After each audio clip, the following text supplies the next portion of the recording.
Okay, so sorry for the little delay. Let's get started again. And do you want to? Sure. So first task to me to be the chair for the afternoon. So it's my pleasure to introduce Fiete from UT Austin, talking about decoding and modeling brain's navigation. Okay, thank you. Thanks very much. It's a pleasure to be here, Fritz and Terry. Thanks for the invitation.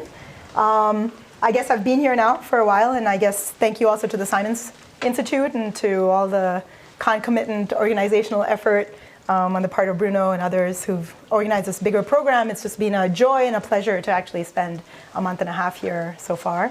I think it's set up beautifully. It's just a lovely place for interaction. So I hope we have more neuroscience programs here in the future.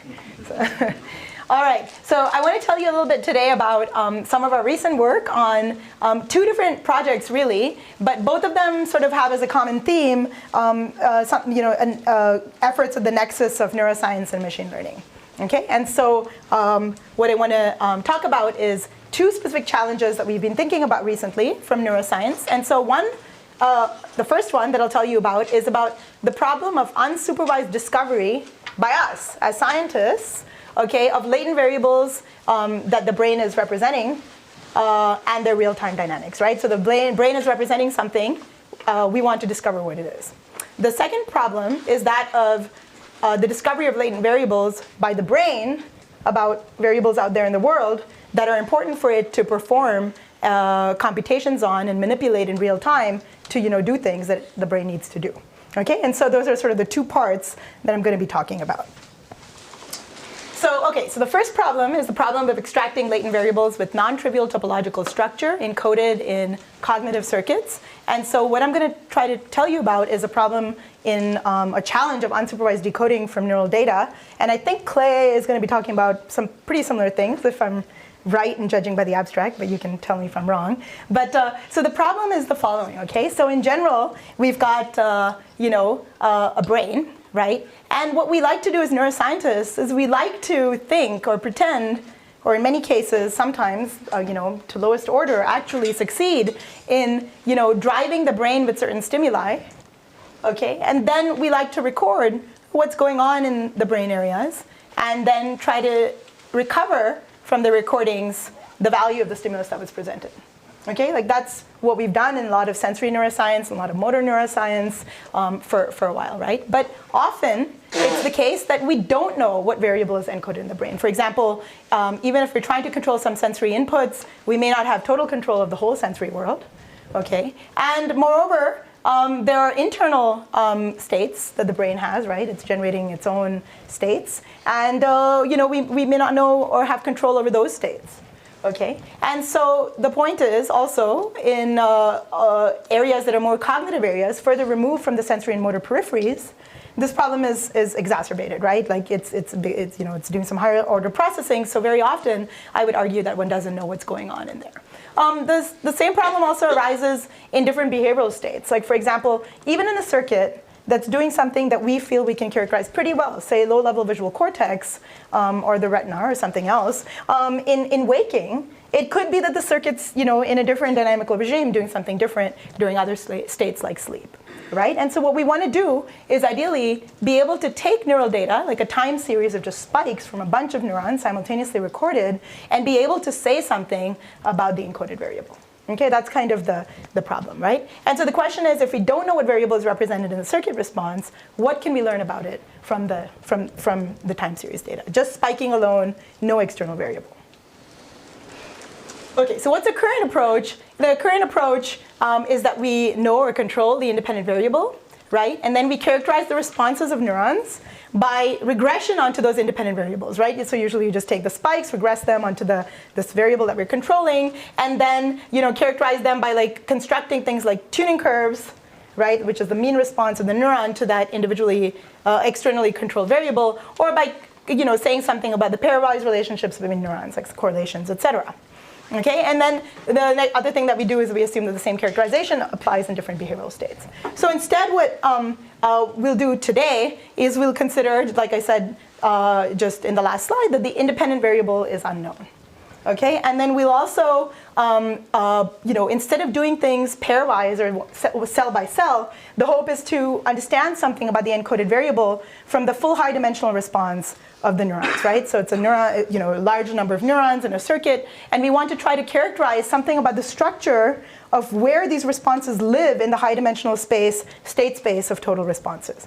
Okay, and so this is, so the idea is to characterize the topology and structure of the full population response, or the manifold of, states, and then decode the states and the dynamics on the manifold itself. Okay, so this manifold kind of approach is something that's really theoretically motivated from like a long line of theoretical work on trying to understand dynamics in neural circuits. So some of these works on, understanding circuit responses as sort of like emergent phenomena from interacting populations of neurons, and then thinking about sort of the allowed states on the manifold and high-dimensional state space were introduced by Amari in '77, Hopfield. There's just like tons of work on this, including work. Okay, so these were kind of more theoretical works, and then more recently there was thinking about dynamics and manifolds and in state space by in the experimental context by Gilles Laurent's group, and then also by David over here.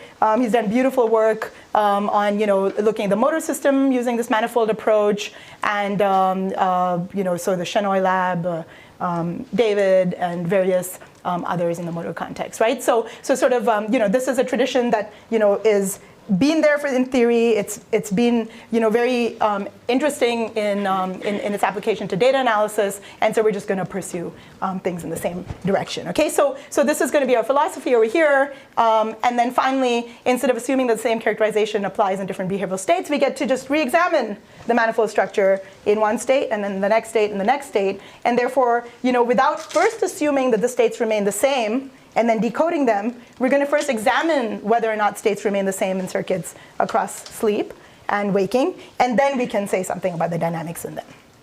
So that's the idea. And the idea is also that all of this, since we're not going to explicitly assume that we have knowledge of the external variable, these are going to be fully unsupervised or blind methods.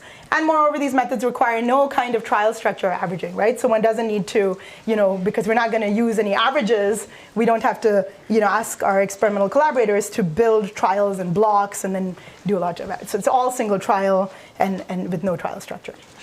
Okay, so what's the method? So the method is the following. So we gave it a name, SPUD, spine parametrization-based unsupervised decoding. And conceptually, this is what we do. These are the steps. Okay, so take the snapshot of activity of all the neurons at one moment in time, and that's a point in if they're n neurons, it's a point in an n-dimensional space. So for example, that point.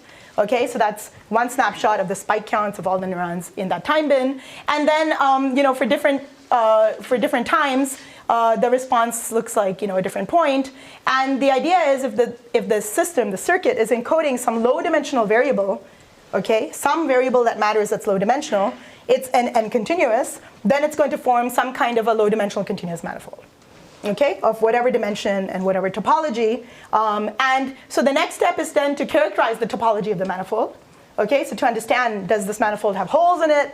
Does it have 2 holes in it? Is it flat? Etc. Right? So we do topological characterization using topological data analysis methods. Very briefly, these are methods from persistent homology, and the idea is just that suppose I've got some data points over here. This is a schematic. What you do is so we can systematically blow up these data points to sort of blur them systematically. So we construct balls of different radii around the data points, and then we ask about connected structures. Okay, these so-called simplicial complexes within the data. So here is a ring that emerges, okay, at this resolution, and then when you increase the ball radius, you can see that now there are two rings. Okay, independently they're emerging here. So rings in topology are characterized by a Betty 1 number, and so this orange ring appears here at this radius. Okay, so this is something called a Betty barcode. So we've got the existence of a Betty 1 number versus the radius of blur for the data points, and at this radius of blur, say 2, this orange ring appears. It persists at this radius, and then by the time the radii are increased of the balls, then you can see that first hole is filled in, so then this feature, this ring feature disappears, but then this yellow feature has appeared here in the meantime, and then this continues for a few different radii until once the balls get big enough, then it's all one compact object, right? So then that number terminates too. So if there's a feature in the data that persists over many different radii, that's called like a persistent feature, and that's the measure in topological data analysis of the robustness of a feature of this existence. Okay, so that so doing this for like different Betty numbers helps to characterize what is the topological structure of the manifold. Okay.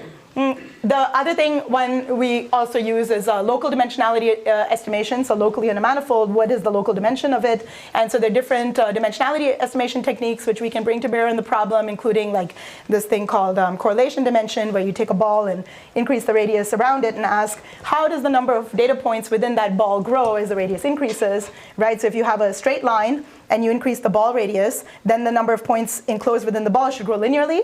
If it's a sheet, like locally two-dimensional, it should grow quadratically, etc. Right? So that gives you some estimate of local dimension.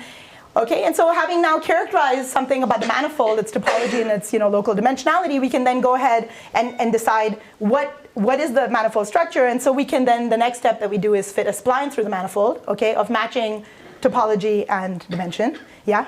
Does it make a difference to the local dimensionality reduction and the feedback to the topological characterization? Yeah, I mean, okay, so first of all, I should point out that really this local dimensionality estimation is a bit of it's ill-posed in the same sense that clustering is ill-posed, right? Because all of this, so neural data are noisy. So I should point out that these methods tend to work very well for relatively low noise data sets. For noisy data, this persistence is some measure in topology for the existence of a feature and even in the presence of noise. But really, you could imagine that there's a ring feature that just looks filled in because of noise in the data. Right, and then it's going to be filled in. I mean, it's even though there's really a ring that generated it. Okay, and so like I like to say that we don't have a statistical setting in which to do topological data analysis. It's really a non-statistical method. And then similarly with this correlation dimension, in some cases I like to say that it's sort of it tends to be an overestimate of the dimension, because if you've got really something that's essentially two-dimensional, but then you're sampling it with noise, then it's going to look locally n-dimensional, because really the data live in n dimensions. So you've got this n-dimensional fluff around the two-dimensional manifold. And so, but then the idea is once so you start out. So for example, in this, is it a line or is it right? So it's not just noise. The question is this really a line or is this really a thinner two-dimensional ribbon? Right? I don't know. I mean, it kind of depends on what scale you care about, right? So all we can say is that at this scale, this has this much dimension, and we're not doing any like interaction. We're not doing like something iterative over here. And so so. Do you just do this on the raw data, or do you somehow renormalize the cases? So this can all be done. In principle, this should all be done on the raw data. Okay? What we do in the middle, and it's only purely because of signal-to-noise ratio constraints, you can do a dimensionality reduction step where you just, instead of taking the manifold in n-dimensional space, you consider it in some k-dimensional space, where k is still much bigger than the manifold dimension. Okay? But it's just because, the number of cells that we're talking about is just, tens. The SNR is actually, relatively, it's not as high as it could be. If we had, hundreds of cells or thousands of cells, SNR would be much better, and we could just do it in the full high dimensional space. So really any intermediate dimensionality reduction is just for noise reduction, just for SNR. And because the idea is, if you, okay, so. So you only have a finite number of points. I'm sorry? You have a sample. We only have, meaning it's not asymptotic. Regularize it first and only. We don't do any smoothing or regularization. We do binning, which is like, that's the only form of regularization we do. So we take, okay, you're right, it's a lot. Okay, so the thing is like, we take the spike times, but then we slice it into time bins, and the time binning is also governed by our SNR. Right? Ideally, you always want to go to the smallest time bin that you can, but by shrinking it, you get less SNR, but you also compromise temporal resolution. So our goal is, I'm going to just show you the test, right? You're always, if you're using a new method, you're always doing it at the limit of when the method can be applied, and so that's where we are right now. But I'm confident that once we have, I'll show you the data, you can look at it. But once we get, like 3 times the number of data, I think our SNR is going to be really good for the same dimensionality of manifold. But of course, there's questions about how that scales with manifold dimension. If manifold dimension scales, like, if it goes up, if you have D sub m is the manifold dimension, then of course the number of data points you need with any method is going to be e to the d to the n, right, to sample the manifold. So I don't think that's a problem with our method. That's just like the generic problem of understanding structure, right? Is in how dimensions. Understanding topology, like holes or things like this, is of course within the resolution. Holes are within the resolution of the noise cloud. So, and I would like to point out, and I will point out that actually, okay, let me finish. When I finish telling you about the method, I'll tell you about how the number of parameters is independent of the length of the time series and independent of the number of neurons. So that means that the number of parameters is independent of the number of neurons. So your SNR just grows as you have more neurons. So that's a nice feature. I don't know the order, so I'm just going to randomly call people. I guess, Andreas, since you're in the back, I'll call you. So in general, you will not record all neurons that might be involved in the phenomenon, in the dynamics, i.e. the space you're looking at is not the true space. Yeah, this is some sample of the space. That's right. But you hope that in some sense the neurons are kind of, have some homogeneously distributed, at least, role in the circuit. If there are two circuits that are doing different things and I only sample from one circuit, then of course I won't know what the other circuit's doing, right? So you kind of hope that, and there's also, by Tocken's embedding theorem, we know that basically if there's a system that's full dynamical system, then, you should be able to even just take, one observation. You should be able to only look at one or two neurons and just sample the whole space. So it's really about like all the neurons. This is a good mixed set of the neurons participating in the behavior. Yeah, David, go ahead. I have a very naive question, but if I don't ask it, I'm going to be lost for the rest of the talk. Sure, please.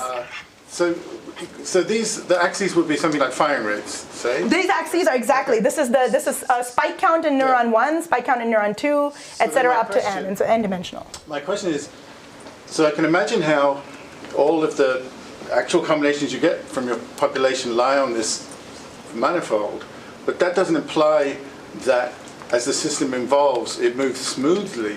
It could be zipping around, right? In theory, it could, yeah. Well, even, if I think about neurons, one neuron will stop firing, another neuron will fire, and that might shoot you over to some other part of the... Is there some... You're asking for a stronger form of coding where there's actually information in the continuity of this thing, or could you... And is there... Do you have particular methods that pull that out as opposed to just a subspace, but which could be randomly sort of moved around? Okay, those are all great questions. So, one is that first of all, if we think that there's some, smooth variable in the world through which the animal is moving, then presumably, right, like if, for example, if it's a spatial variable, or some other variable, like usually you move through in a continuous way. Now it's true that one neuron can turn on, another one can turn off, but hopefully they're overlapping neurons with some wide enough tuning so that they can kind of go down smoothly enough. And if we have enough neurons, then our time bin will shrink, so we have better sampling resolution in time, so we can see that smooth evolution. And finally, it's true that maybe I could certainly conceive of something where an animal is just thinking about some variable and maybe jumping from one point to the next in a very discontinuous way. And I'll say actually our method, one thing that we're not exploiting, which we could, is the real temporal aspect of the data. So David Tank's group at the moment is doing something conceptually identical to what we're doing, but in terms of implementation or the algorithms, they're using something different. They're actually using explicitly the time series of transitions between adjacent points in time. And so they're actually exploiting that temporal structure. We're not. So if it's not temporally continuous, then that's an assumption that would break down in that case. In our case, we didn't exploit it, but they would do better. I mean, they would probably extract more information by using the time series, which we're not doing. But then at the same time, we won't pay the price for that if that assumption is violated. So I'll just say that. Yeah, I think those are all great points. But placelist could be a case in point, right, where if you have a local representation where each place is a cell representative in place, you might use all of those. Oh yeah. So I should say one more thing. Okay, so the data set I'll show you is a spatial firing cell, and indeed the evolution of the trajectory is extremely nonlinear. Okay, so it's like this very narrow curve, exactly for the reason that you said. So maybe we're probably jumping ahead. I'll come back, but why don't I come back to that, and I'll actually mention that point there. Okay, there were some. Are there any other questions, or should I continue? Yeah. There are also alternative measures like a diffusion method for manifold learning, right? Do they get consistent results? That's a good question. We haven't tried the diffusion maps, yeah. So yes, there are, and like self-organizing maps and other things. Yeah, there's many methods, and this method that I mentioned by David Tank's group, and I heard just last week that there's a similar conceptual approach by Ziv and his colleagues, Yanir Ziv, and they're also doing manifold decoding, and they have yet another complementary approach, and I bet Clay will tell us about yet another one. So there are a bunch of, so these are all like conceptually the same idea, right? There's like some low-dimensional manifold in the state space, let's parametrize it, and then let's extract the information from it, yeah. It seems like the Oh, and sorry, and I should mention David. David has work, I guess. Are you going to talk about that? The LFADs Yeah, work? LFADs. Yeah, so David, yeah, will be talking also about another method, so yeah. It seems like the dimensionality of the manifold is going to change simply by adding cells to the sample that you're looking at, because every random walk is recurrent on a finite space. And you're going to be filling in more and more of these cells. You're going to have more and more. But you're assuming, okay, so there's a key assumption here, right? Our assumption is that the circuit as a population is encoding some low-dimensional variable, right? And within that framework, in fact, the dimensionality of the manifold reflects the encoded variable, not the states of independently evolving neural responses, which are uncoupled from one another. Because then, yeah, that would be dense, right, in the space. So that's the point, right?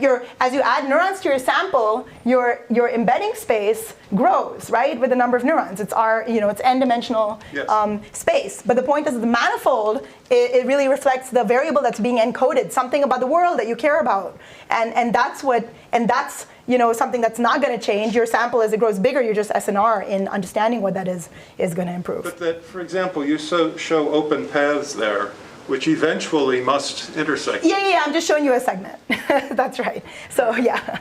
So okay, yeah. I'm just showing you, this is all schematic, so it's just to show you. Okay, so let me just complete the method, and then we'll go to the actual data, so then we can talk about what that looks like. Okay, so what we do is then once we've got some estimate of the topology and the local dimensionality of the manifold, we can then get a spline of matching dimensionality and topology, and then fit it to the manifold. And now the important step is that we get a local coordinate system representation now of the data by just parametrizing along the spline. Okay, so like we go, we assign them coordinate alpha as we move along the spline, and then that's going to be our decoded estimate of the variable. So basically, there are also global dimensionality reduction methods where you write locally linear embedding and isomap, etc. And these methods, they'll provide a global coordinate system for your data, right, by doing some nonlinear embeddings. This is, by contrast, a local coordinate system, and that's really important when you have some non-trivial topology, because if you've got a ring, the lowest dimension in which you can embed a ring is 2 dimensions. So like these global dimension reduction methods will give you 2-dimensional coordinates, right? 2 coordinate system representations. Here we need something, in this case, like a 1-dimensional coordinate, right? So this method will allow you to do that. Okay, finally, the decoding step is now given any point. You can then project it onto the spline, the parametrized spline, read off the value of the parameter at that point, and that gives you your instantaneous readout for the latent variable. Okay, so that's just philosophically, that's it. Okay, so, number of parameters are, DE is like some intermediate, K is the number of, anchors in the spline, and then DE is the, embedding dimension of the space in which you do all of this, which could be the full data dimensional space, or it could be some other dimensionality, which is much bigger than the manifold dimension, but much smaller than the number of neurons for noise reduction. So that's just how many parameters you need, and it can be completely independent of T and N, right? So you just pick some fixed dimension. And then as you increase T or you increase N, in either case, your signal-to-noise ratio should go up, where T is the time over which you collect points, and then N is the number of points. Okay, so here's our data set. So our data set is time series data from the head direction circuit of mammals, okay, and from the thalamic region, so from ADN or thalamus. Actually, this data I'm showing you is actually collected from 2 different areas: post-subiculum, which is a hippocampal area, and then ADN, which is a thalamic area. Okay, so we've just co-embedded all of that data, and what you can see with this topological data analysis is a really, really persistent Betty-1 feature that suggests that there's a ring structure in the data, and in fact, because this data is so low-dimensional, we can actually construct a linear embedding, a non-linear low-dimensional embedding of the data into 3-dimensional space, and I'm just showing you a 2-dimensional projection of that, and you can see this beautiful cloud of points, this ring. Okay, so first of all, I'd like you to just pause and see that this is a ring visualization of the ring network, of the head direction network in the brain, right? It looks like there might be another little ring at the top, that little ectopic. Yeah. Which thing, this thing here? No. See that ellipsoid there? Yeah. Oh, here? Yeah. Yeah, this is just noise.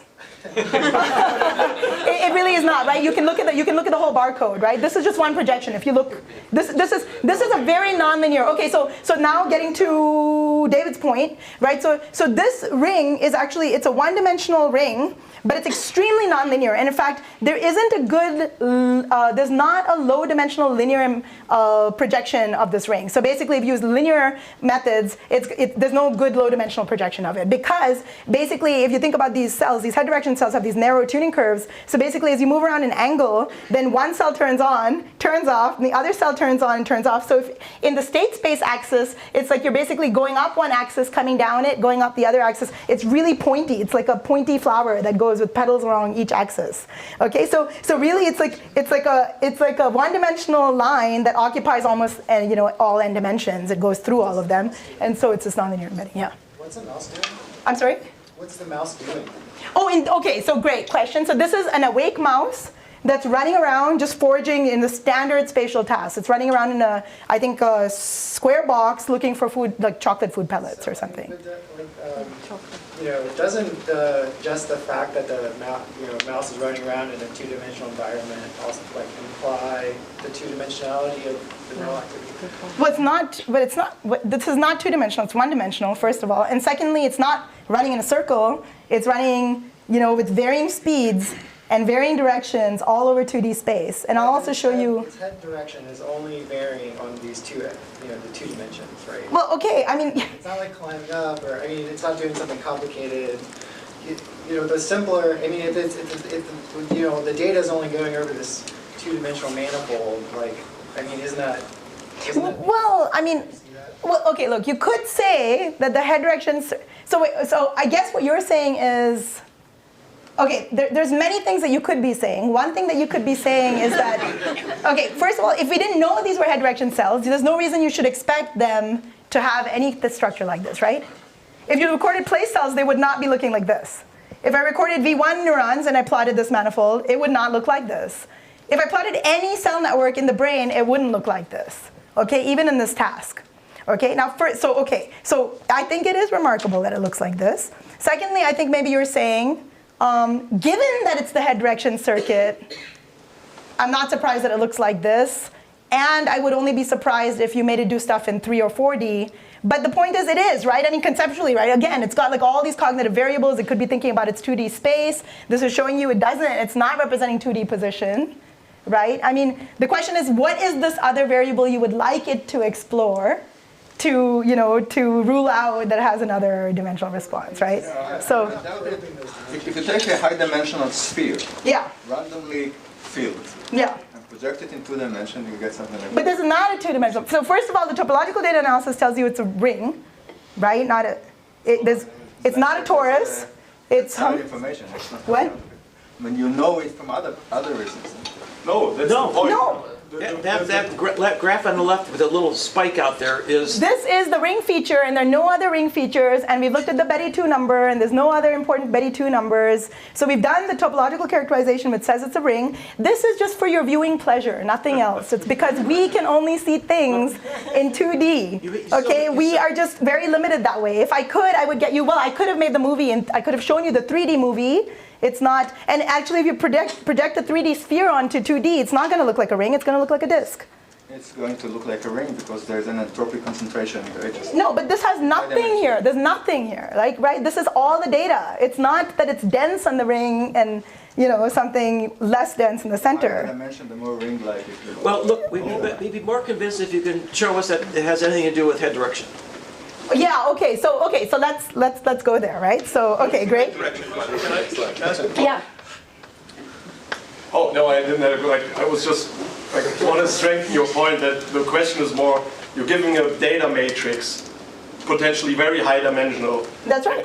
What could you extract from that point cloud that lives in high dimensions? And that's it. Presumably that if you would do what everybody does is just principal component analysis and choose the first 2 principal components, then it wouldn't look like that. That's right, it wouldn't. So this is really just intrinsic information extracted from the data matrix. And this persistence diagram shows you that you have this one, like if you just look at one-dimensional information, that you have this persistent ring, and this is just a visualization, as you said. Yeah, it's just for your viewing pleasure. This is not analysis here, okay? This is just to show you guys.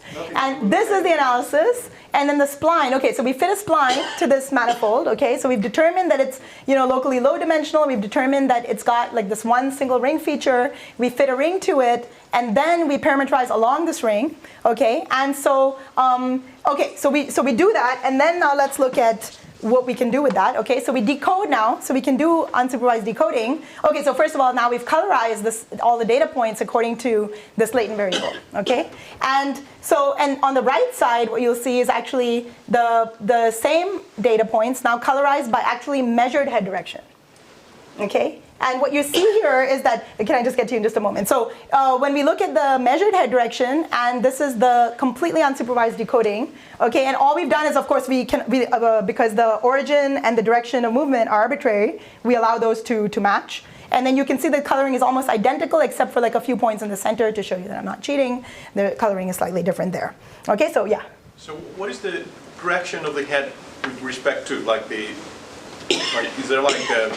There's some external reference frame with which they measure. They have some arbitrary origin, and that's why the origin is arbitrary, and also the direction in which you define the increase in angle is arbitrary, right? So we just can match those, but everything else is completely. It is all unsupervised, and just for comparing the two pictures, again, we just do the rotation. And so, so this is now.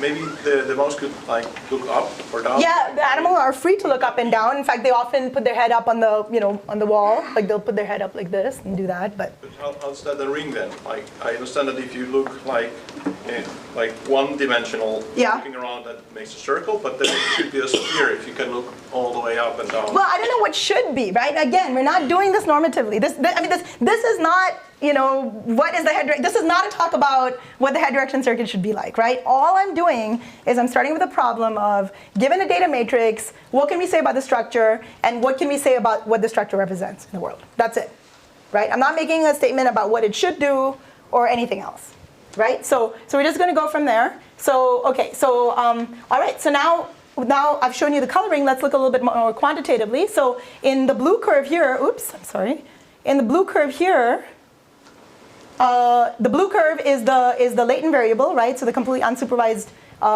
decoded estimate of this latent variable. Black is the measured head direction, and you can see that these actually match exceedingly well.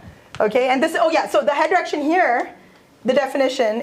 Maybe that's what you were getting at. The definition of measured head direction is just the 2D is just the direction as a compass direction with respect to some arbitrary reference frame in the lab. That's all it is. It's a snout, right? It's like they put an LED on the head, and then they just extract it from that. Which direction is it pointed in 2D? In 2D, that's it. Exactly. So they just compute the 2D projection and then get that, right? So okay, that's it. And then we do another estimate, which is based on like fully supervised decoding. We construct tuning curves between the neural activity and the measured head direction, and then now use the tuning curve decoders with maximum likelihood estimation as then this gray curve over here. And you can see all three of these match really well.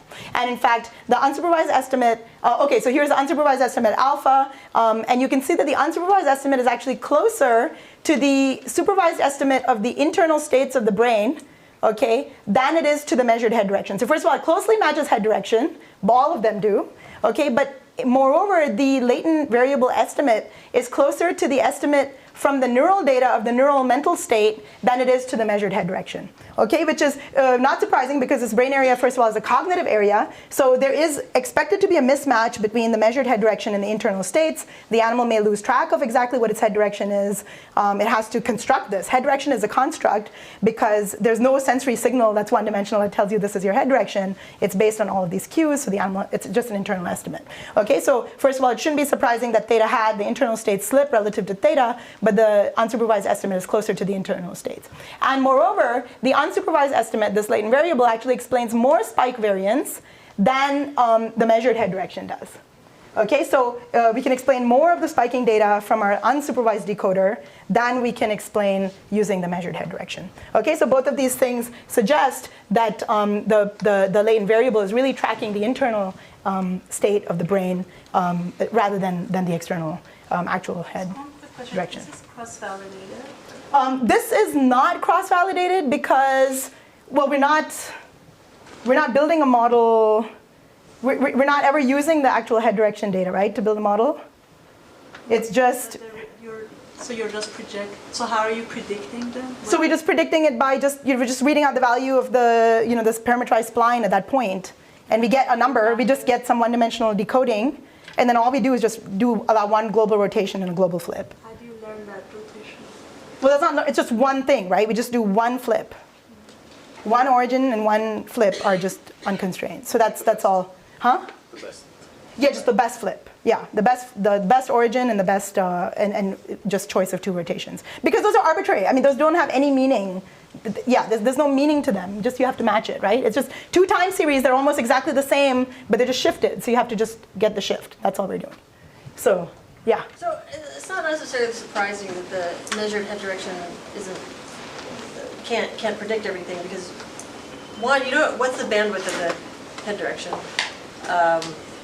Right, so are you looking at its velocities, acceleration, rotation of the head? There's all kinds of other variables that you're making an assumption that head direction is really the output, whereas it could be if you measured a whole bunch of other external variables that you could predict all that stuff, right? Okay, no, actually, right. In principle, this circuit could be coding a bunch of other variables. But I've shown you that it's coding really a one-dimensional ring variable. So first of all, we know that it's not coding 10 different variables, or at least unlikely to be, unless it's in those small dimensions that are like, mixed up with the noise, right? So, okay, so I mean, there is a question of whether, I can't tell you for sure that it's not coding some of these other variables, but it's not coding them with large variance, I'll say, okay? Secondly, I should have put up a number, but like the fraction of spike variance captured is huge. It's like in the 90s of percent. Okay, so we're doing, we're capturing so much spike variance. And what I'm saying is, if we consider two different just angular variables, which is an internal estimate of angular variable, or this latent variable estimate, versus the measured head direction, this one does better. The internal, our unsupervised estimate of head direction does better than measured head direction. Okay, so that's what I'm saying. And I think that's neat. It really is saying that we're getting these cognitive states rather than getting some external variable. So I want to press on because I've got a lot I want to cover. And then we can just save some of the talks for the questions for after I get through some of this. Okay, so now armed with this decoded estimates of these latent variables alpha, now we can go back and now regress neural firing onto this latent variable and construct tuning curves here in blue for individual neurons. And so we go ahead and do that. And behind the blue and black are the tuning curves obtained in the traditional supervised way based on measured head direction.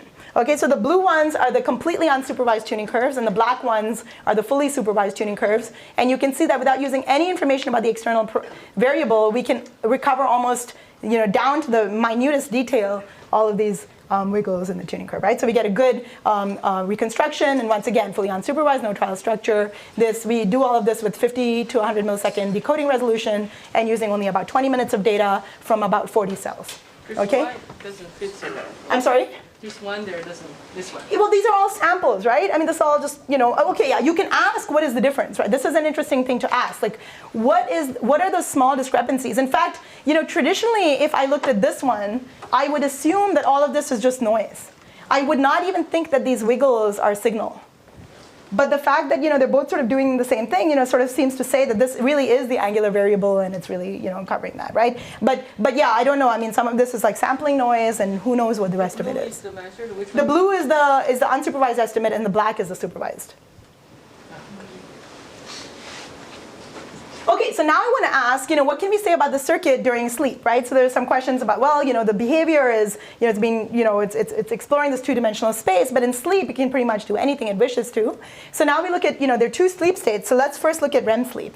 So let's look at the structure of states during REM sleep. And once again, we can do the, topological data analysis, and we find again one prominent feature in the data. It's really this one prominent ring. At different scales, there is like, some of this, like there's this neck, and so it looks like there's independent rings, but it's not a torus, which would have non-trivial Betty 2 numbers, which it doesn't have. So anyway, so you can see now this is a co-embedding of the wake in blue, states, and the REM in green. Okay, and you can see here by eye too that the REM states, although a little bit noisier than the waking states, lie pretty much right on top of the waking manifold. Okay, and this is not just a two-dimensional projection. You can look at it in other projections, etc. And it's pretty much right on top of it. And so once again, we can do the same parametrization and extract an angular variable from this. And so we can do that.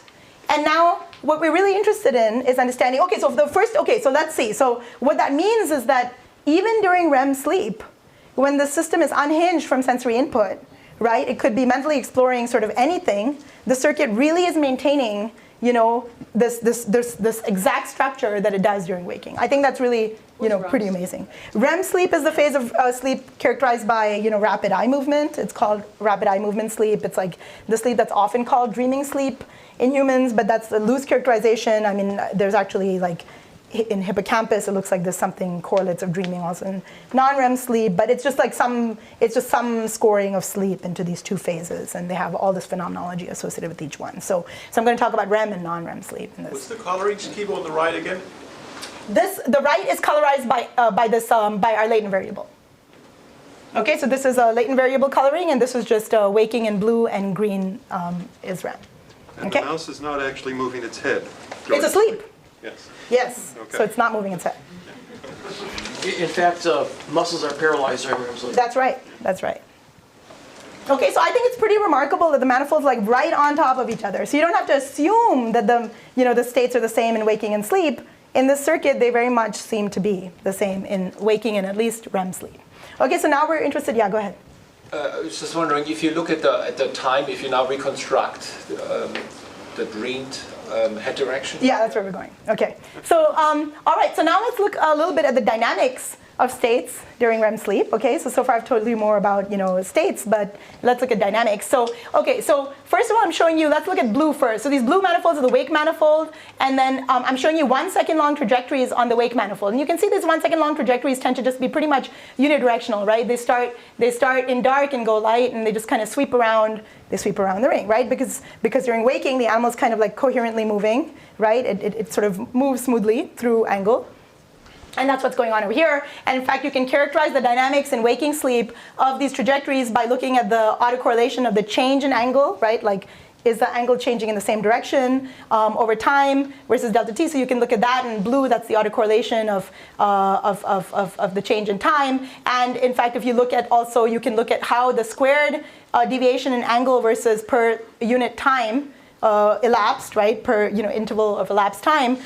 During waking, it looks quadratic, right? So because if you tend to move, with the in the same direction over time, then the square deviation in your angle will grow quadratically, right? With linear, as your time interval grows linearly, and that's exactly what you see in waking. But during sleep, during REM sleep, what you see is that these trajectories, 1 second long trajectories, you see cover much less space than over here, and they seem to kind of locally move around and then double back on each other, et cetera, right? So qualitatively, that's what's going on. So quantitatively, we can look at the histogram of change in angles, and really angles change only locally. So right, so this histogram is really local, right? Small changes in angle in adjacent time steps. And also, if you look at the autocorrelation of the change in angles, it decays very quickly. It's much faster than waking. Okay, so it's less correlated in the angular changes on the manifold. I can show you that all of this is true at every angle, so it's sort of a very kind of homogeneous thing across all angles. And moreover, if we look at the squared change in angle per unit time, then the curve actually looks very linear over here. Okay, so this is a signature together with these signatures of just a diffusion, random, just a homogeneous diffusion process along the ring. Okay, so these states are basically localized to this ring, but then they just randomly diffuse on it, okay? And with just homogeneous diffusion. And so now we have, okay, so now we can say the states during REM sleep match states exactly during waking, but the dynamics are very different, right? Instead of being coherent, they're diffusive. Okay, so now we can ask, what is the source of this diffusivity on the manifold, right? What is the reason why the states are diffusing in the manifold? What is causing that process? Okay, so now that gives us an opportunity to actually apply some theory, some theory for continuous attractor networks. As you all know, there's like a body of beautiful theoretical work going back, several decades on ring networks, etc. And recently, Yoram Burak, who many of you know, who was here in the program earlier, and I did some work, some theoretical work in computing diffusion along continuous attractor manifolds of arbitrary dimension. And so we have some analytical results that allows us to compute the expected diffusivity on this ring network. Okay, for matching the number of neurons, the estimate of the number of neurons in order of magnitude on the ring, and then we match the, sort of the peak firing rates. We assume that the, even if you assume that the peak firing rate is like, 85 hertz, which is actually higher than the data, then you get a number of the expected diffusivity, which is the slope of this curve, that's about 0.1 radians squared per second. By contrast, in the data, okay, and the source of the diffusivity in this model is just assuming that neurons conditioned in the tuning curves are just firing Poisson spikes. Okay, so just intrinsic independent IID noise per neuron. Okay, so if that's the source of diffusivity, then we expect something like this, 0.1. Instead, we get diffusivity here that you can clearly see is about 1 radian squared per second. Okay, which is like 10 times larger. In fact, some of these data sets, 10 to 40 times discrepancy. Okay, so the data, the states on the manifold are diffusing about 10 to 40 times faster than you would predict from internal noise alone. Okay, and so what is the source of that huge diffusivity? This is a large excess diffusivity. And so we built a model of this network and found that actually if the inputs, and also we can do this with the analytics, but if you assume that the inputs, there's an input, so these high dimensional noise that's uncorrelated across neurons has a very small projection onto the 1D manifold, right? So the diffusivity, for unit noise, per neuron is like very small because it's a very small projection onto this manifold. But on the other hand, there's velocity inputs, presumably from the head velocity, estimation circuit that then move the bump along the ring as the animal is moving around the world, right? So if we put in an input that's noisy in the velocity input, in this channel along the ring, okay, that's of the same order of magnitude as the velocity inputs needed to move the state around the ring to produce the kinds of deflections that you would see in waking, right? The match to the size of the velocity inputs required to move the bump around the ring. Then we get a diffusivity that is, that can be matched to the diffusivity seen in the data. Okay, so in other words, it looks like basically the states are moving around because of noise in the input velocity channel rather than noise within the circuit. So this kind of implies, there's this long-standing debate, and in lots of circuits is whether a lot of noise is like input. Are circuits like sort of input noise limited, or are they limited by noise intrinsically within the circuit? In this particular memory and integration circuit, it looks like it's really like this input noise that's kind of driving a lot of the drift rather than the intrinsic noise. So I think that's something that's been really satisfying to do something quantitative like that in neuroscience. Viren, did you have a question? So does the combination of these two, resulting in the green and the blue in some sense, put any strong predictions on the underlying connectivity in the circuit? Or, do you think, it's going to be swamped by these input factors? Oh, you mean the diffusion observation? I think the connectivity. I think the thing that really is now constraining the connectivity is really just this observation of these low-dimensional ring states, right? That really is telling us that, like the beautiful work from Janelia on like this, head direction circuit in flies, there was like a physical ring. Here we're showing you that there is a equally beautiful ring in the state space, right? And that really tells you that the circuit is really this one-dimensional, effectively, functionally, is this one-dimensional ring. That's what really constrains the circuitry. I don't think that the diffusivity, this quantitative measurement of diffusivity is adding a further constraint on the connectivity. Yeah, I think that's all like, So, but it is saying that it's noise dominated from the input There's something that rather than intrinsic. Yeah. There's something that I think we know is happening in the hippocampus during sleep, is that it's playing back patterns of activity that have occurred during the day. So when the animal is experiencing going through a maze, say a circle, and it goes through a bunch of place fields, neurons that are activated at different locations. Yeah. Then at night you get back the same sequence, but faster. And presumably the head direction too is going. No, so exactly. So that is another reason why we were motivated to look at this data set. So Exactly. So as Terry says, hippocampus shows these beautiful like replay during sleep, signatures in the neural activity, and David's shown beautiful replay even just when the animal's resting, etc. But interestingly, the head direction circuit didn't seem to show those replay events. So for example, this will show you it's not replay, right? Because it's not consistent with replay. It's really consistent with diffusion because it's this very linear relationship in the delta alpha squared versus delta t. If there were coherent movements, see the waking trajectories, because they tend to be directionally coherent, you would expect some quadratic behavior early on in the diffusivity curve. We're not seeing that, right? Now, on the other hand, it could be that there's some small coherent sweeps together with most of the time doing diffusive behavior that would be then dominated by the linear part, and we wouldn't see the quadratic part. So it's possible that a very small fraction of the time is doing something coherent in REM, but it doesn't seem to be. But let me get to the next slide and I'll show you. Okay, so, and Michael Hasselmo had done some studies looking at, looking for a replay in head direction circuit and not finding any. And that's an enduring mystery, which is, why this head direction circuit, which is so intimately tied with the navigation circuitry, why does it not seem to show replays when the other circuits involved in navigation, like hippocampus, do? You look at slow wave sleep? That's what I'm going to show you next. Okay? So, all right. So let's look at states and dynamics during non-REM sleep. Okay, so the first thing to notice is now the mustard color are the states in non-REM sleep, and the blue are the states in waking. Okay, and here you can see actually that this system now does not possess a ring-like topology. And in fact, if you look at these Betty number bar graphs, these Betty barcodes, there is no ring feature present. And even visually, we can have the luxury for this low-dimensional data set to inspect it visually, and you can see indeed it doesn't. Okay, so this manifold looks higher dimensional. In fact, it's kind of flat, so it's like quasi two-dimensional, modulo the fluffiness from the noise. So who can say how many real dimensions it has? But what we can do is we can now do the same game, but now we can parameterize the two dimensions of the manifold. So we're going to give a circular parameterization, again calling it an angular variable alpha, and we can give it a radial parameterization, okay, which is from the centroid of the manifold out.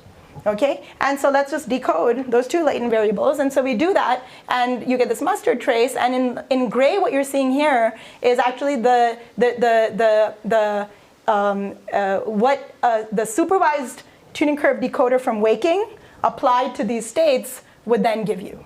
Okay, so really this is telling us that still this one of the dimensions of this manifold really still does represent this angular variable as we think about it from waking.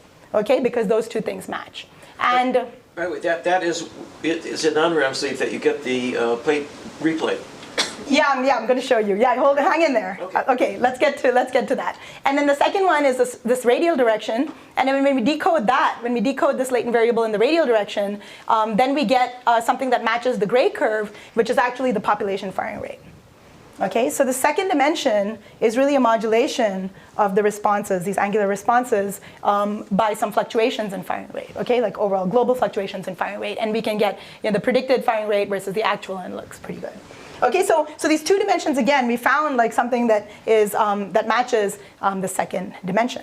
So now let's do exactly what Terry wants to do, which is look at the dynamics on this manifold, right? Because that's the question now. And so we can do the old-fashioned thing, which is we can pretend we don't have this manifold approach. We're just going to apply this tuning curve decoder, right? Or in other words, just project all of these states onto an angular variable, this 1D angle, extract an angle, and then just look at the dynamics of that angular variable. So if we do that, so we're just looking at, there's states on the manifold, this two-dimensional manifold called delta x, but there's also deviations delta alpha, which is in the angular decoding. So when we do that, everything looks a bit boring. So actually, if we look at the system, again, the states kind of change locally, but then if you look at the autocorrelation of alpha dot, this mustard curve, you can see that actually it has very little coherence apparently, like basically the autocorrelation drops to 0 faster than the waking data. And if you look at the diffusivity curve, which is the variance or delta alpha squared versus delta t, for coherent trajectories, again, you would expect to see something quadratic. This is the waking quadratic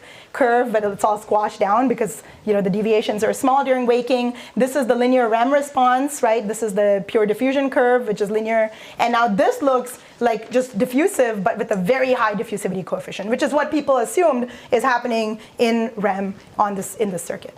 But now, if you look at the full manifold, the picture is a little bit different. So now if we look at actually trajectories on the 2D manifold, again, now you can look at these second long trajectories, and now you see these beautiful sweeps in the two-dimensional space. Okay, so there's these long coherent sort of arcs in the two-dimensional space. And so when we look at that, now we can characterize some of the dynamics on that. So we find that, if we look at these trajectories also tend to happen at like fast times, I mean, the kind of define, let's just, operationally, let's just talk about these trajectories as things that have like very fast movement on the manifold. So we just put a cutoff on speed on the manifold. And if you look at those, then, these fast trajectories, x dot greater than, this distribution tends to have very, more coherence, because we're just showing, I'm plotting here the histogram of changes in angle in adjacent parts of the trajectory, and this histogram is peaked at lower changes in angle, so, when it's moving fast, it's also changing direction less, and at low speeds, it's changing direction more. And in fact, so we also see these other trajectories which look more like just staying in place, so they're like these sweeps, staying in places that corresponds to kind of this distribution, which is like a sweep, this which is more directionally coherent, this which is more staying in place. And now when we look at autocorrelation on this whole 2D manifold, then we find that it has actually a longer coherence time than even during waking. So it's like signatures of like a slower dynamics during non-REM sleep than during waking, together with these coherent sweeps. And if we then plot the diffusivity curve, now you can see that, for these slow movements, they're pretty diffusive. Like these kind of confined staying in place trajectories are pretty diffusive and linear over here, but these faster trajectories tend to be more directionally coherent, and therefore you can also see this nice quadratic signature in the diffusivity curve. Okay, so it really is kind of more cohesive or coherent movement directionally. Okay, and finally, the question is, when do these sweeps occur? When are these high coherence and high speed trajectories happening? It turns out that they happen when there is just a general increase in LFP power in this area, okay, in general. And in fact, it also happens when the LFP power increases specifically in this part of the frequency of the LFP, which is in the spindle band. And spindles in thalamus tend to be coincident with, they overlap with sharp wave ripples in hippocampus. Okay, so the thalamus doesn't show sharp wave ripples, it shows these spindles which tend to be correlated. And sharp wave ripples are when these replay events seem to happen during non-REM sleep in hippocampus. So that is a bit suggestive. We wonder whether these smooth sweeps in the head direction system have something to do with some of these events that happen in the hippocampus. Is that a sharp wave here in the upper right corner? Okay, so this thing here is just a general increase in LFP. So what I'm showing you here, this is like a spike triggered average, but like an event triggered average. This is like, when is there like this high velocity trajectory? Okay, and then we plot the high velocity trajectory triggered LFP power, absolute power, and you see that actually there's a spike in the LFP power. And here, when the low velocity trajectories are happening, when there's a dip in the overall LFP power, and this is showing the breakdown by frequency of the LFP. And so this is showing you that actually the correlation between the amplitude of the LFP and these. Is the LFP hippocampus or the cortex? This LFP, I believe, is measured within the thalamus. Thalamus, oh. So, okay. Yeah. Maybe about us, what's the implication for the fact we need the 2 dimensions for this in terms of the neurophysiology? So in this, no, so I don't think that you need it, but I'm just saying that, what's going on here, the 2-dimensional manifold, so, the second dimension of this, the radial, so it turns out that what you can think about this as this angular variable, and then amplitude modulation sort of filling in the ring to make it a disk. It's kind of like the ring and all scaled versions of the ring going down to the origin. And so these are really like the amplitude modulations that are characteristic of slow wave sleep, right? It's like, it's like in cortex we call these on and off states. And here, and really it's a bit of a misnomer, because these on and off states, rather than just being binary, like high amplitude, low amplitude, are really some graded continuum, right? It really is some like more smooth amplitude modulation, and that's really what we're seeing here, and that's what fills in the 2 dimensions. I don't know why. I mean, all we know is that the manifold looks 2-dimensional, and on the 2-dimensional manifold, there are these smooth features. But when you didn't have that, you didn't see it. Well, the reason you didn't see it, so the question is, why do you see these smooth sweeps in 2D but not in 1D? And it's because, these smooth sweeps, sometimes will cross the origin. Like here's an example of a smooth sweep that's passing through the midline or the centroid. And so even though it's smooth in 2D, if you construct the projections onto 1D, you can see how quickly, the projections here can very quickly jump from, like, at this point, you can maybe do a projection here, but then like just a little bit away, I should just touch it by hand. So basically, if you are here, you might project to this point on the manifold because that's the closest. But if you're here, you might project to this point in the manifold. So it looks jumpy, but it's artifactual. It really isn't. It's just like by taking a smooth 2D trajectory, you're projecting it onto one dimension, so there are all these like sort of discontinuities in the readout. So it's just a decoding issue, right? It's just that if you're decoding directly onto the angular variable, it looks jumpy, though it isn't. I'm wondering what it's telling us about the... I don't know. I mean, I would love to talk about it. Logic is how you use this technique to learn things about. Yeah, good question. But already you can discover that these things exist, right? Well, but it's pretty clear that these mouse is pirouetting in its sleep. Is what? Pirouetting.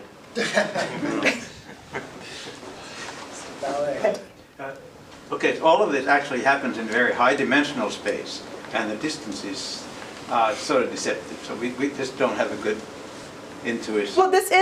Well, no, it's happening on the manifold, right? I mean, But the manifold itself.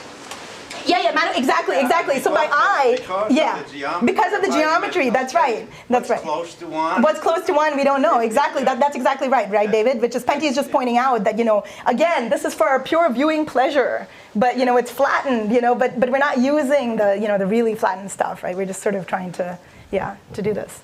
Yeah. But naive question: where does the third dimension head movement encoded?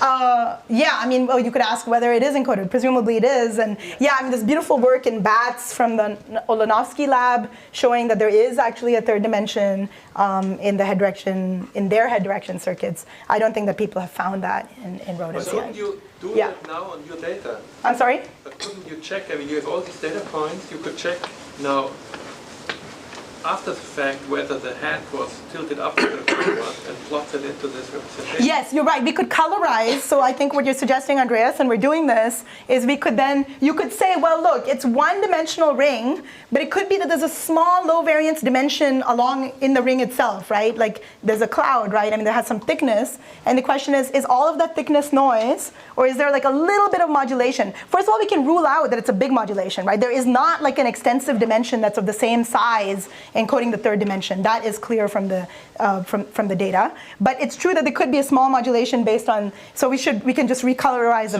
manifold. Go back to the data. Yeah. Okay, so where but then it wouldn't be like totally where's unsupervised, the head right? direction data come from? Well, it turns out that there are LEDs on the mouse head. Two LEDs that should give you a vector, right? Right. It doesn't tell you anything about 3D. Yeah. Well, but she doesn't use this data. But they could. I guess it's like if you had 3 LED points, you could compute the In fact, we did. cosine, right? So Kashin Zhang and I got a hold of some data from Bruce McNaughton that actually had 4 LEDs that had tilt information as well as direction. And indeed, we were able to decode the third dimension. And actually, something that we pulled out was, well, where is the for the rat? Where is the where's the head orientation? Where in the head is it? Is it in the middle of the head? Is it in the snout? Turns out it's in front of the rat. It's not actually in the rat. It's a little bit in front, a little above the snout. That's what it's coding for the third dimension, up and down. Cool.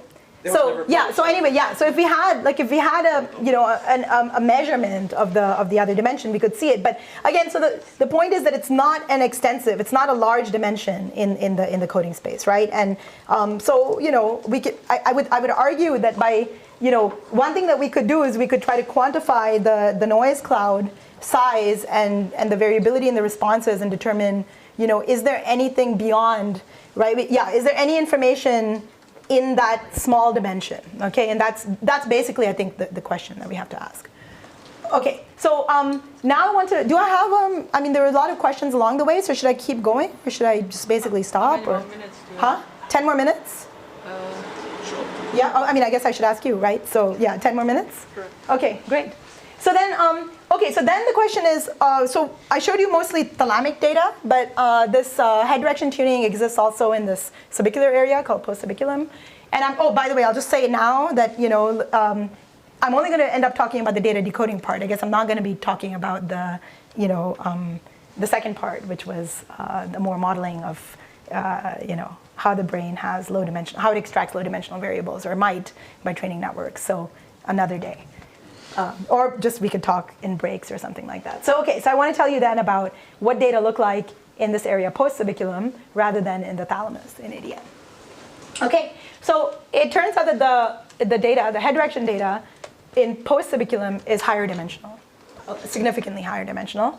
And so it's difficult in this data to really, and it looks compact. There's no ring structure in it. And so I'm just showing you a plot, the point cloud of the post-subiculum data.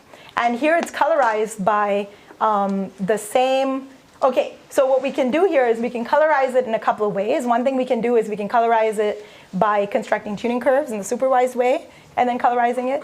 Another way that we can do it is we can co-embed the data here jointly with, so this is the thalamic data. This is the post-subicular data. We can co-embed it with together, the subicular and thalamic data, and then do the unsupervised decoding with it, and then extract the unsupervised, this latent variable, and then colorize based on the latent variable. And that's what you're seeing here, okay? So this is the colorization of the post-subiculum manifold by the latent variable.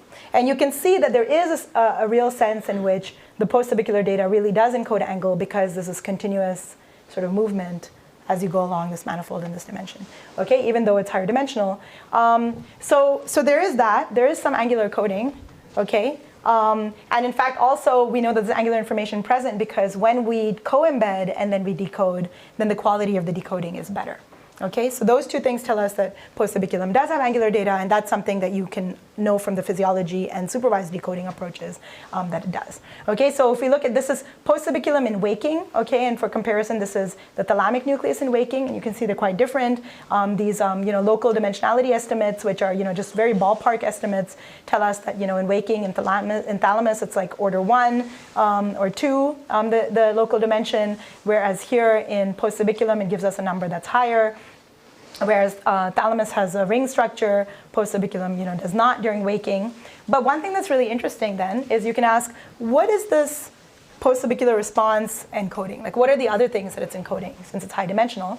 And it turns out that if you look at this post-subiculum response and you plot the states in waking versus REM, okay, they're actually linearly separable. They're just separate blobs, okay? They're just separate. And this contrasts that with the thalamic response, where those two responses lay right on top of each other, okay? So in one area, they're linearly separable, and the other area, they're right on top of each other. So where does the fence come from? What? Oh, that's just us we're just constructing separatrix between the two. And then here, this is post-subiculum in waking versus post-subiculum in non-REM, and you can see once again, they're just linearly separable from one another, these two manifolds.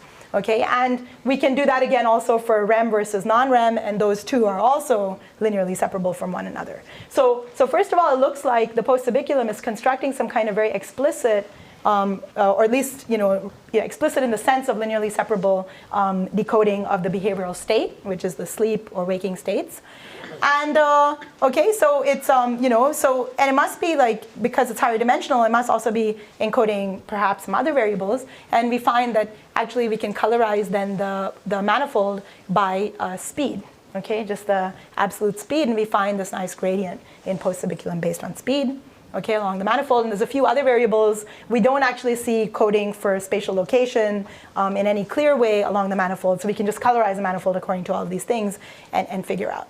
Okay, so now this encoding of these different states, like we can actually build, we can build a decoder that separates wake and REM, wake and slow wave, and REM and slow wave, or non-REM. And using the manifold technique, we can get a decoding accuracy of 94, 99, 92%.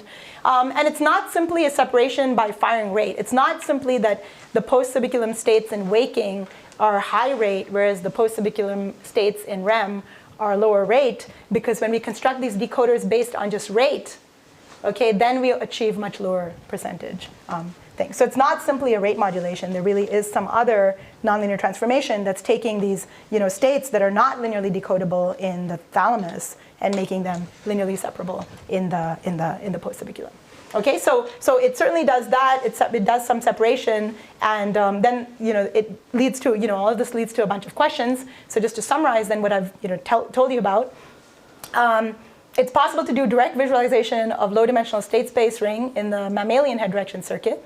Okay, and this is I think, beautiful in the same way that seeing a physical ring in the insect head direction circuit was really a revelation. I was equally surprised to see such a nice ring in the mammalian head direction. Okay, consistent with decades of theory. I think also it's a proof of concept of accurate unsupervised decoding of internal cognitive states. We can understand circuit dynamics during non-wake states and across brain regions without the assumption that the states equal the wake states. And then finally, we can get a quantitative and not just qualitative understanding of REM diffusion. That helps us understand that the representations and memory and integration of angle are probably limited by sensory noise rather than by internal noise. Okay, and moreover, hopefully with these quantitative measures of diffusivity based on internal noise, the question is whether in different neuropathological states, whether the circuits are wired less well and whether there's diffusivity that's in excess of that seen in healthy brains. And so there's some evidence that in certain brain disorders like autism, there can be more diffusivity or just noise in circuits. And so I'm curious to look over there. And and so this is sort of where we think we can go, and then as I said, they're also it seems like this moment for manifold decoding is right because we've got finally large data sets. It's something we didn't have the luxury to have before. The larger the data set, if the manifold dimension remains fixed, is going to improve the signal to noise ratio. So just improve our ability to do higher time resolution, higher dimensional manifold decoding, et cetera, right? All of that stuff will improve. And so, and a lot of groups, like I mentioned, have been working on these approaches. So I think it's an exciting time. So I'll stop there and take any questions that I ignored earlier. Let me also just put up just my acknowledgement slides. More questions? We did ask a lot. Maybe I'll take 2 more. Yeah. How many more dimensions are there needed to account for the prosubiculum and actually, depending on what number you give me? Yeah, so the number is, okay, so these numbers, again, so this dimensionality estimates are corrupted a bit by the noise in the data, right? Because you've got n-dimensional noise on top of whatever the low dimensional manifold is. So in this plot that I'd shown you earlier, okay, I'll just pull that up right here. Here's a plot of the kind of local correlation dimensions that we can extract. And there's many different measures, so we can apply different measures. But the correlation dimension tells us that in waking, there's about a two times discrepancy in dimensions. So what we get in I think these comparative estimates are sound. We can say, you can certainly trust the order and you can trust some rough scaling, but you can't necessarily take that number and say it's really 4-dimensional. It's probably maybe 3 or something like that. Now, in REM, we get numbers slightly higher because there's more noise in the REM state over here with the correlation dimension. And again, we get something like 3 or 4 here. And then in non-REM, okay, both of them get higher dimensional and the estimates according to this. So again, naive question, but does the topological approach is it most useful if you have a 1-dimensional or 2-dimensional structure in there? No, the topological approach tells you about the connectedness of the manifolds. Basically tells you more about the global properties of the manifold. Is it like a torus? Is it a ring? Is it 2 connected linked toruses? Whatever. About the holiness of the structure, right? Are there holes in it? And it's more this global features. And then these correlation dimensions tell you locally, right? Even if you have a ring, you could have a ring where locally, part of the ring is kind of flat like a ribbon, and other parts where it gets really narrow, really like a line, right? So these correlation dimension approaches should tell you that, whether it's kind of more ribbon-like or more line-like in those places. For example, a topological measure wouldn't tell the difference between a sheet and a line. So, yeah. So do you still have a ring then for the post-subiculum? Can we take you don't have a ring for post-subiculum. Yeah. Yeah. Oh, Christian. Yeah, 2 questions. Yeah. So first of all, I thought it's really highly non-trivial and very surprising that you find this beautiful ring. It is. I think so too. I think it's very non-trivial. Yeah. Question with respect to that. So first of all, where exactly is this head direction system, and was it representatively sampled in the data? So did they look for head direction cells, or this was a representative sample? Yeah, that's a good question. So so this is ADN, okay, and there's 3 circuits that have head direction. There's LMN, lateral mammillary nucleus, and then ADN, and then post-subiculum, right? Oh, and also, like, of course, even the grid cell system in the deeper layers has head direction tuning. So, so this is ADN. I think to some extent they do listen for head direction tuning, but then they pick up, these are like they pick up multiple units on the same tetrode. We did no cell selection whatsoever. We did not, right? Because this is supposed to be an unsupervised method. We don't select any cells. We just take all the data that they get on their electrodes, that they can isolate as single units and throw them in. And as you could see in some of these tuning curves that we reconstructed, some of the cells really just don't have narrow tuning, and some of them have very narrow tuning, like over here. So you can see this, right? Like, if we were doing selection for head direction tuning, we would have kicked that one out, but we didn't, right? And we would have probably thrown that one out, and that one out, and that one out. But we just throw them all in. Looking at these tuning curves, I'm actually surprised that you said PCA does not give you a ring. Well, it doesn't give you a nice ring. In some cases, like, it doesn't give you a nice ring. It looks, much, and it connects some of the parts, right? There's no reason why PCA should give you a nice ring if it really is a super nonlinear curve that's stretching along all of the axes, right? Because then there's no linear low dimensional. True, but they're not that narrow, right? They're not that narrow, exactly, and that's why. And that's why PCA can kind of work, but it's much, much worse. And we have some PCA plots too. They're just terrible. Yeah. I think there's another question. If you go back one slide, you had this. Forgot it. What's on it? Then I can. Oh no, just one. Like you switched one back or something like that. The last where you showed the ADN, a lot of like. The dimensionality estimates. Yeah, this one here. Oops, this one here? Yeah, exactly. Yeah. So there on the left in the persistence diagram, you have kind of these two persistent ones. These two features, yeah. So did you check for like higher or low? Yeah, we did. Yeah. So it's not good question. I can show you why we get that, and everyone can see why that is, and that helps give some insight here. We did look at Betty 2, and there's no Betty 2 on that one. Let me find you a good. Let's just look at this example, right? So this one will give us 2 rings at some radius, because you can see that there's a constriction here in the ring, and so at a certain radius, this hole will be filled. This will be filled in to be a line. Okay, so it'll look like one ring and another ring. So you'll get. So then you'll get 2. On the left more, right? Yeah. So that's right. So you can see here you get a ring and another, kind of persistent ring. You can see that. So that's why you get multiple ones, because of all of this stuff. But then when we look at Betty 2, there isn't a Betty 2, so it's not a torus, right? So we know that from that, right?